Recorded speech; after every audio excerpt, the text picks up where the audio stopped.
The market doesn't know what keeps you up at night. It doesn't know when you want to retire, and it doesn't know how old you are. The simple truth is, the market doesn't care. But if you care, you've tuned into the right place. You're listening to Investor Resources, bringing clarity to the confusing world of finance. Here are your hosts of Investor Resources, Don Creech and Perry Sykes. I'm Don Creech. And I'm Perry Sykes, and welcome to the Investor Resources Podcast.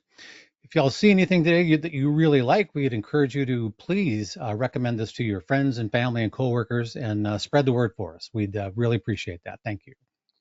So in this session, we're going to talk about China.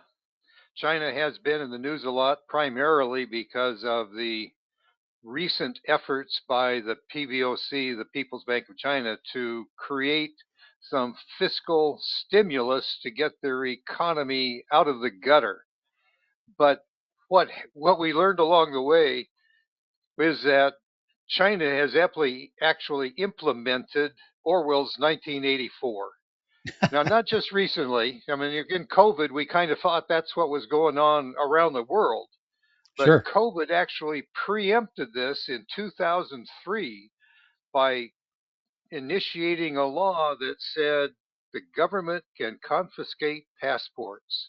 Mm. And that is exactly what they are doing at the present time. And apparently they are afraid to have their population exposed to other ideas in other countries to which they may travel. Apparently, they aren't all interested in going to Russia or the back country of Mongolia. So, No, and they certainly, like you said, Don, a lot of this confiscation was put actually activated and spread much more widely because of, as they put it, corruption. And I was reading because I was like, corruption? I don't understand. How are school teachers being corrupted? They're worried about them being corrupted if they go anywhere else on Earth and hear any other ideologically. message. Correct. Anything else besides the communist line. And it's a good reminder for everybody as China is trying to enter the global economy at greater and greater levels. They are still hardcore old school communists there. And if you don't agree with them, if you're a Chinese citizen, you could just disappear. And if they don't like anything else they hear on Earth, they'll just tell you, well, then you can't go anywhere. And it's just a reminder. Don't forget, everyone, that is what's going on in China. They are communists to the core, and they are not afraid to use it. And here's the most recent incarnation. You don't have to have done something to have your passport taken. You just have to be if you're a public employee, you probably have had your passport confiscated now because they're cracking down on anyone who might be leaving the country, both because they're worried about you coming back and they're worried about what you might hear somewhere else in relation to what's actually going on in China. So instead of It's not brand fixing new them, they news. just shut it down. Yeah, so we've had news here in the United States since COVID that they have surveillance going on of Chinese citizens in the Mm, United States, and they actually created police stations to enforce Chinese law upon Chinese citizens here in the United States. yeah, Trump actually disrupted one of those in Austin, Texas, determined that their embassy was doing just that and was also, surprise, surprise, a spy location. Now, why amazing. would they Yeah, do that? Yeah. Of course, you wouldn't suspect the communists of yeah, spying on the United fine. States. No, no, no, Oh, no. And not that yeah. we ever do that. We don't do that either. So yeah. But that does actually take us to the other issue, which has actually been in the news, and that is the stock market. Because Yeah, the stock market has had a lot of attention given because of the substantial rally over the last couple of weeks. And here I have the exchange traded fund FXI, and this goes back to 21. Actually, the high is much higher than that. But just in this recent time period since the pandemic, this actually fell 61% there. It was down 61% there. And after this rally and the sinking and Monday's slight rally here, we're still down 38% from the 21 high. Yeah. So there's a lot of excitement that we're not down 61% anymore. Now that's broad China. The other one is Hong Kong.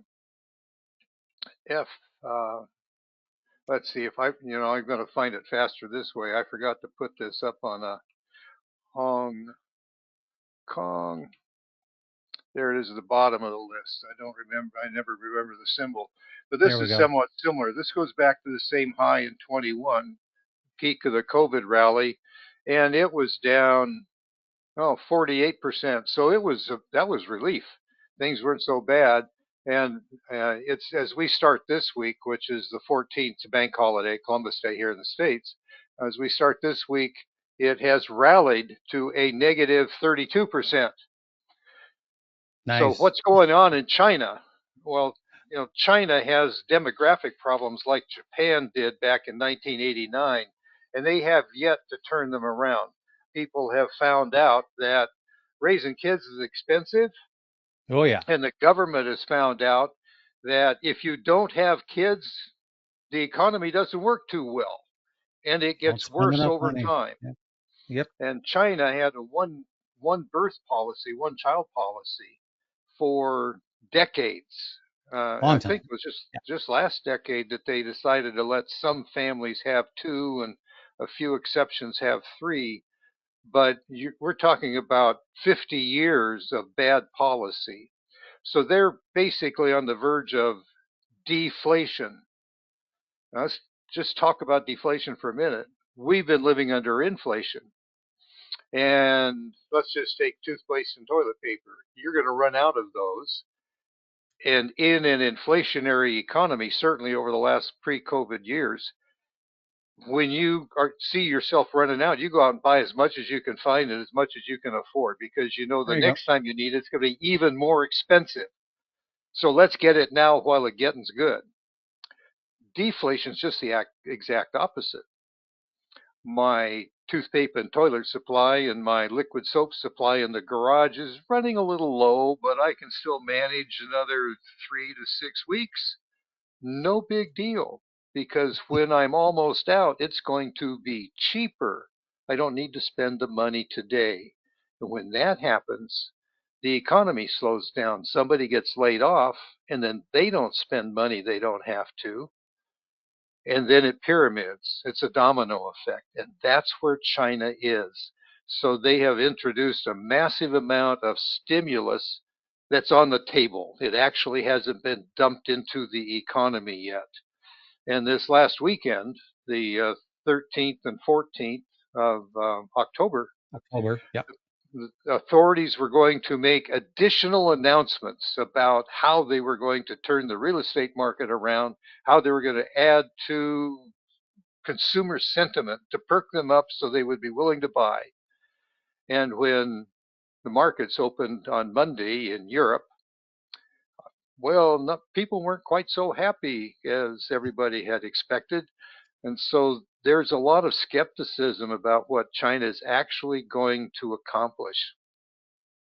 I want It's to the talk hardest thing. about a little bit about It, real estate, Perry, but let me Go switch ahead. over to you and let you jump in there. Okay. Well, I'm just going to say that the same thing's true in the United States. The biggest influence in China on the markets is the government because it's a top-down economy run by a communist party at the top. And their banking changes, their stimulus changes, those affect the economy, as we can see in the big jump. The reason it's already being tempered is because of the temporary status of that. It's not changing anything in the underlying markets. And the same thing's true here. The Fed hates inflation, but they have tools to fight inflation. Deflation, there's nothing they have. They don't have any tools to get people to go out and spend more. If they've already cut rates, and like you said, Don, though, but now we have deflation. Everybody's waiting to buy things because next month they're going to be less expensive. You can't force people to go out and spend money, and that's the same boat China's in. That's the problem. And in an economy like China that is controlled from the top, it's even worse because they don't have the organic growth that can happen from just the market's doing well because the government overpowers market activity all the time, and free markets is not something that they're wanting to let loose because that's one more thing they don't have complete control over. So while they like the outcome, they don't like to do it. And so they hold it much tighter. And when they get that deflationary economy, it is really tough to turn around. So they really are staring down a tough problem here. So when President Xi came to power in China, part of his goal was to expand free markets because it would raise the standard of living for his impoverished population. I mean, Right. terrible levels of poverty. And when you look at what's actually happened to him, we just recently learned this history of him. His dad was a high-level communist person in the prior system who was killed by the system. Correct. His mother was put into prison and his siblings were killed in front of him, and he hid out in a cave in the mountains someplace until he was able to resurface and work his way up in the Communist Party and regain power. So the prospect of free markets certainly looked like it would be a benefit, but now we're in a situation, or he's in a situation, where it looks like it's getting out of control. People are beginning to distrust the Communist Party, particularly after the COVID decisions, poorly Right. managed around the world, but specifically in China. And as they try to do that, they're becoming more dictatorial and no surprise. I mean, it's communist policy is they control everything. We know what's good Yep. for you, you don't. But in one of those ways that is being implemented in this current round of fiscal stimulus and monetary stimulus that's been proposed is to resurrect the real estate business. Well, how they get into this? You know, if you paid any attention to headlines or listened to our radio show for years, I mean, we talked about China's ghost cities.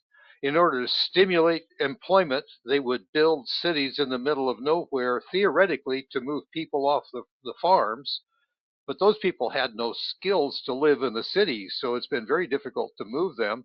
Many of these cities are still basically vacant.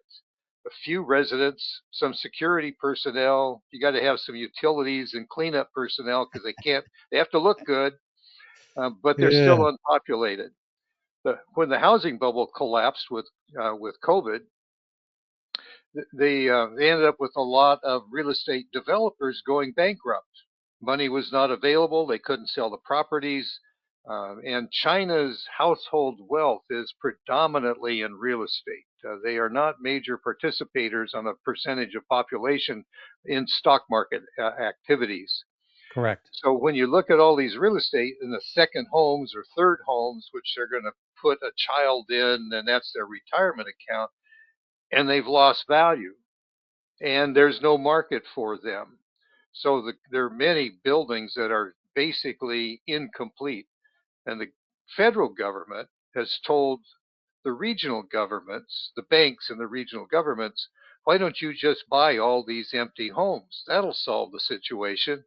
And I'm shades of the 70s here in the United States when Oh the my. government decided we would provide housing for low income people, and we built similar structures, though not quite as large. We basically ended up building ghettos.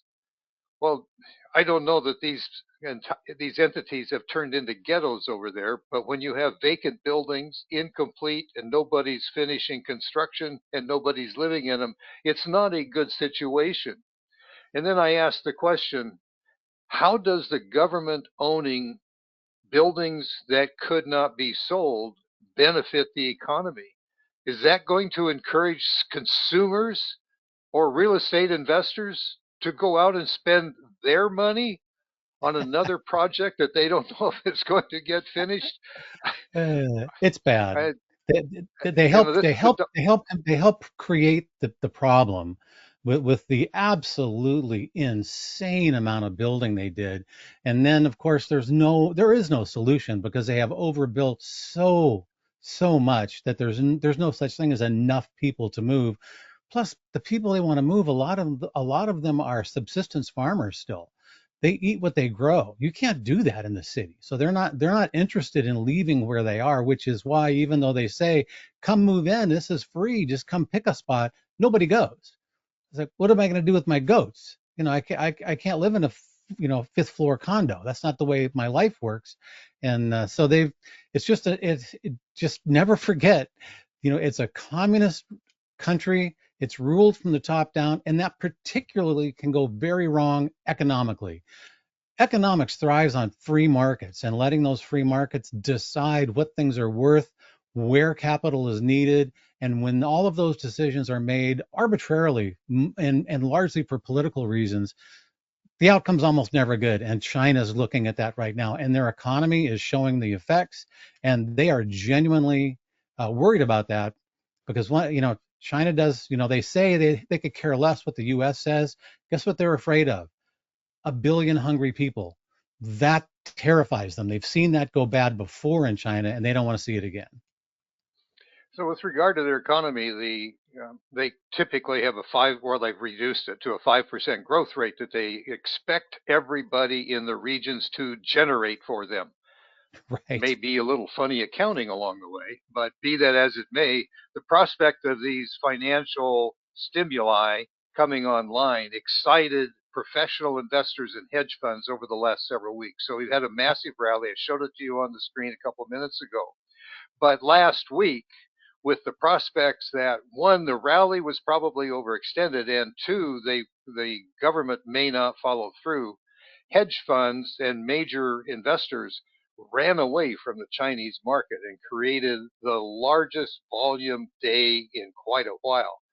Now, as far as the economic forecasts are concerned, Goldman Sachs apparently they have a short-term trading desk. Maybe that's why they've done this, but they have boosted the next year's economic growth forecast from 4.7 to 4.9 as of this morning's news. So apparently they have a little more confidence in what's going on in China Right. than a lot of people in the market. And unless you're a short-term trader, it has a great deal of risk. So we don't own exposure to China in our client accounts, except incidentally through emerging market exposure. And we Correct. only own emerging market exposure coincidental with actual short-term performance.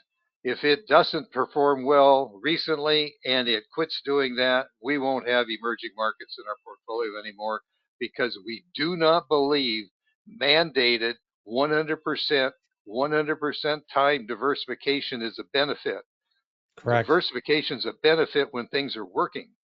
When they're not working, it still means you're losing money. So diversify in leadership rather than laggards. It works You have best. It something to, works best that way, and it's important. Just as far as China is concerned, never forget because China is so ingrained in the global economy. They are, but just don't forget it's a communist country. It's run as a communist economy, and some very strange things can happen there. And it's very tough to get a real reading on, is there anything real here, or is this just government propaganda, which to a great extent it is most of the time. And just keep that in mind about China. And we should probably wrap up China shortly, or Don.